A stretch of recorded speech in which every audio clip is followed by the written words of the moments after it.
ছোটবেলা থেকে কাকের অনেক চালাক চতুরতার গল্প আমরা সবাই জানি এবং আমরা ছোটবেলায় বইয়ে পড়ছিও যে কাক কিভাবে একটা অর্ধেক পানির কলসি থেকে নুড়ি পাথর ফেলতে ফেলতে সেই পানি উপরে তুলে এনে সে পান করে। এটা তার একটা চালাকির কৌশল ছিল। আরো অনেক চালাকির কৌশল কাক সম্পর্কে আমরা জানি। আমি আজকে কাকের আরেকটা গল্প আপনাদের সামনে বলবো।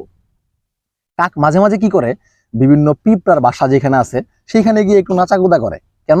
যাতে করে পিঁপড়া তার শরীরে কামড় দেয়। সমস্ত পিঁপড়াগুলো তার শরীরে কামড়াইতে শুরু করে।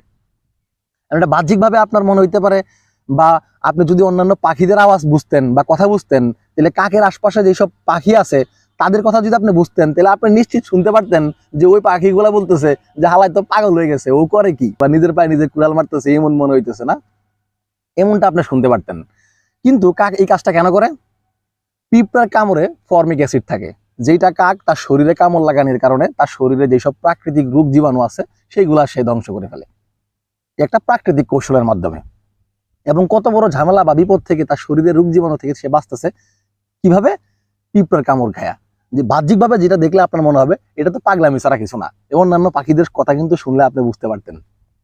ঠিক একইভাবে মানুষ যখন কোনো ভালো কাজ করে বা একটা দীর্ঘমেয়াদী পরিকল্পনার কাজ করে, সেই দীর্ঘমেয়াদী পরিকল্পনা বাস্তবায়ন করার জন্য ক্ষণস্থায়ীভাবে ছোট ছোট অনেক বিষয় আছে যে বিষয়গুলা তার করা লাগে।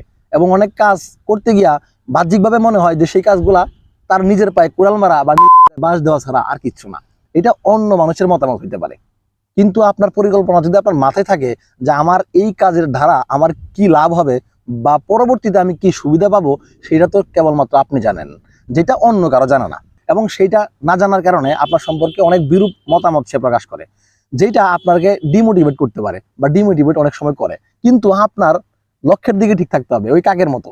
যেমন আমার শরীরে কামড়াক, অ্যাসিড আমার শরীরে ঢুকুক, দেখতে খারাপ লাগুক, কিন্তু সেটা আমার শরীরের জন্য ভালো, সবকিছুর জন্য ভালো।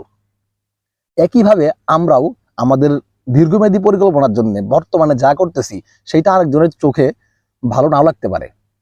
তার এটা মনে হইতে পারে যে আমি তো নিজের পায়ে কুড়াল মারতেছি, নিজে মারতেছি, কিন্তু আমারটা আমি মারবো। আমার নিজের পায়ে কুড়াল মারা হোক আমি মারবো। বর্তমানে আমি তাই করব, কারণ আমি বর্তমান চিন্তা করে কাজ করতেছি না, আপনি বর্তমান চিন্তা করে কাজ করতেছেন না।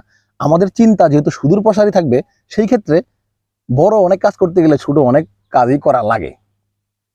তো আপনার যে কোনো ভালো কাজের ব্যাপারে অন্য কারোর থেকে যদি ডিমোটিভেশন আসে, অন্য সমাজ ব্যবস্থায় সব মানুষ আপনারা ডিমোটিভেট করতেছে, আপনি ওই দিক চিন্তা করার আসলে কেউ নাই। বাস্তব দিক চিন্তা করেন, আপনার পকেটে টাকা নাই, আপনারা কেউ 5 টাকা দিবে না।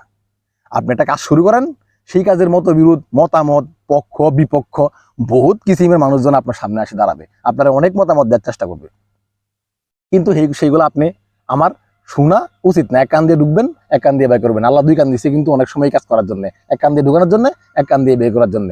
কাক যদি শুনতো যে অন্য পাখিরা তারা গালাগালি করতেছে, সে তো শুনে। আমরা যেহেতু পাখির কথা বুঝতে পারি না, কাক তো বুঝতে পারে, অন্য পাখির কথা তো সে বুঝে, কিন্তু সে তার কাজটা সে নিজেই করেই, তার কাজটা সে করেই যায়, সে শরীরে পিঁপড়াকে আমার খাওয়াই। ঠিক আছে? প্রত্যেকটা প্রাণীর থেকে আমাদের অনেক কিছু শিক্ষণীয় আছে। আশা করি কাকের এই গল্প আপনাদের ভালো লাগছে। যদি ভালো লাগে আমার এই চ্যানেলটা সাবস্ক্রাইব করুন, শেয়ার মেয়ার দিয়ে ছড়াই দেন। নতুন নতুন এরকম আরো অনেক গল্প শুনতে পারবেন বিনোদনমূলক। ভালো থাকবেন সবাই, সুস্থ থাকবেন। আল্লাহ হাফেজ।